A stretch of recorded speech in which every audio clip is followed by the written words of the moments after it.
Hello दोस्तों, आज हम आर ए बिल के हवाले से बात करेंगे कि आर ए बिल क्या है। ये वो बिल होता है जो कॉन्ट्रैक्टर काम मुकम्मल होने के दौरान वक्फे से बनाता है ताकि अब तक किए गए काम की जुज़वी आर ए बिल अदायगी हासिल की जा सके। आर ए बिल कब बनता है? हर महीने जब तयशुदा मकदार में काम मुकम्मल हो जाए, मसलन काम 25% या 50% हो जाए। अब सवाल ये आता है कि इस आर ए बिल में क्या क्या चीज़ें हमारे पास शामिल होती हैं।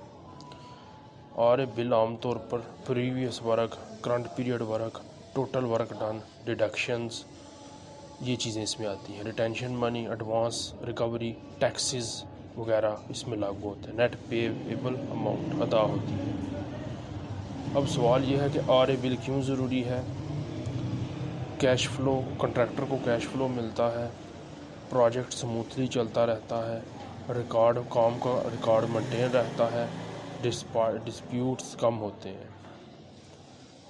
आर ए बिल कैसे तैयार किया जाता है? स्टेप 1, मेजरमेंट बुक साइट से मेजरमेंट बुक के ज़रिए काम नापा जाता है। BOQ के मुताबिक रेट्स लगाए जाते हैं।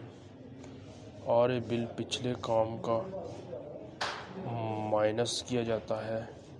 टैक्सेस एंड डिडक्शंस माइनस करके नेट अमाउंट निकाली जाती है। ये 4 चीज़ें हमारे पास आर ए बिल में आती हैं। अब मिसाल के तौर पे टोटल काम कितना हुआ है, वो हमारे पास 10 लाख का हुआ है। प्रीवियस पेड कितना हुआ है, वो 6 लाख का हुआ है। करंट आर ए बिल हमारे पास 4 लाख का है। रिटेंशन रेट हमारे पास 40,000 का है। तो इसी तरह हमारे पास टोटल नेट पेबल जो होगा वो 3,60,000 रुपये में होगा। अब सवाल यह है कि इम्पॉर्टेंट पॉइंट्स ऐसे कौन से हैं जिनको यूज़ करके हम आर ए बिल निकाल सकते हैं। आर ए बिल हमेशा इंजीनियर कंसल्टेंट वेरीफाई करता है। पेमेंट रिलीज़ होने के बाद ही अप्रूवल होता है। फाइनल बिल के बाद लास्ट आर ए बिल बनता है।